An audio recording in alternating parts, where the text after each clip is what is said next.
ഇക്കഴിഞ്ഞ മാർച്ച് മാസം 12-ാം തീയതി ഡൽഹി കേരള ഹൗസിൽ അപ്രതീക്ഷിതമായ ഒരു കൂടിക്കാഴ്ച നടന്നു. കേരള മുഖ്യമന്ത്രി പിണറായി വിജയനും അദ്ദേഹത്തിന്റെ ഡൽഹിയിലെ ക്യാബിനറ്റ് പദവിയുള്ള പ്രതിനിധി KV തോമസും BJP-കാരനായ കേരള ഗവർണർ രാജേന്ദ്ര അല്ലേക്കറും ഒരുമിച്ച് ഒരു അതിഥിയെ സ്വീകരിച്ചിരുത്തി കുശലം പറഞ്ഞു. ഭക്ഷണം കഴിച്ചു, സ്നേഹത്തോടെ പിരിഞ്ഞു. ആ അതിഥി മറ്റാരുമായിരുന്നില്ല, രാജ്യത്തിന്റെ ധനകാര്യമന്ത്രിയും രാജ്യത്തെ എണ്ണപ്പെട്ട നേതാക്കളിൽ ഒരാളുമായ നിർമ്മല സീതാരാമനായിരുന്നു. കേരള ഹൗസിലേക്ക് ചെന്ന് നിർമ്മല സീതാരാമൻ പിണറായിക്കൊപ്പം വിരുന്നുണ്ടത് വലിയ രാഷ്ട്രീയ വിവാദത്തിന് കാരണമായി. മോദിക്കൊപ്പം ഒരുമിച്ച് ഭക്ഷണം കഴിച്ചതിന്റെ പേരിൽ തന്നെ സംഘി എന്ന് വിളിച്ച CPM-കാർ എവിടെ എന്ന് ചോദിച്ചാണ് കൊല്ലം MP NK പ്രേമചന്ദ്രൻ ആദ്യം രംഗത്ത് വന്നത്. പ്രതിപക്ഷ നേതാവ് VD സതീശനും മുതിർന്ന കോൺഗ്രസ് നേതാവ് രമേശ് ചെന്നിത്തലയും ഒക്കെ ഈ കൂടിക്കാഴ്ച ദുരൂഹമാണെന്ന് പറഞ്ഞു. അവരൊക്കെ ഉന്നയിച്ചത് ഒരേ കാര്യമാണ്. മുഖ്യമന്ത്രിയുടെ ഏറ്റവും പ്രിയപ്പെട്ട മകൾ വീണ വിജയനെതിരെ സീരിയസ് ഫ്രോഡ് ഇൻവെസ്റ്റിഗേഷൻ ഏജൻസി കേസെടുത്ത് അന്വേഷിക്കാനുള്ള അനുമതിക്കുള്ള അപേക്ഷ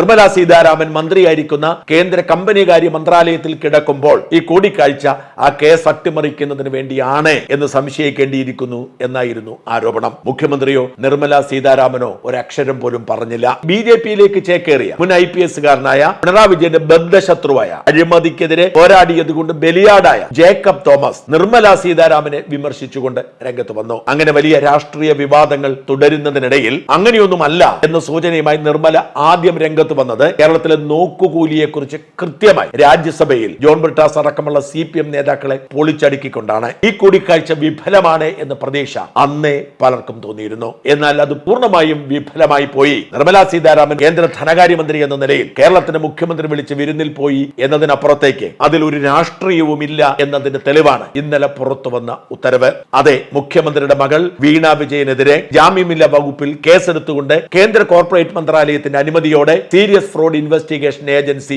FIR പുറത്തുവിട്ടിരിക്കുന്നു. വലിയൊരു പോരാട്ടത്തിന്റെ മധ്യഭാഗത്താണിത്. ഇനിയാണ് വീണയെ അറസ്റ്റ് ചെയ്യേണ്ടതും കേസന്വേഷണം അടുത്ത സ്റ്റേജിലേക്ക് കടക്കേണ്ടതും. വീണ ഈ ഘട്ടത്തിൽ ജയിലിലാകുമോ എന്നതിന് മാത്രമാണ് ഉത്തരം കണ്ടെത്തേണ്ടത്. ജയിലിലായേക്കും എന്നാണ് അറിയാവുന്നവർ പറയുന്നത്. എന്നാൽ കേസന്വേഷണവുമായി ബന്ധപ്പെട്ട് ഇനി വീണയ്ക്ക് സ്വസ്ഥതയുടെ ദിനങ്ങളല്ല എന്ന് വ്യക്തമായിരിക്കുന്നു.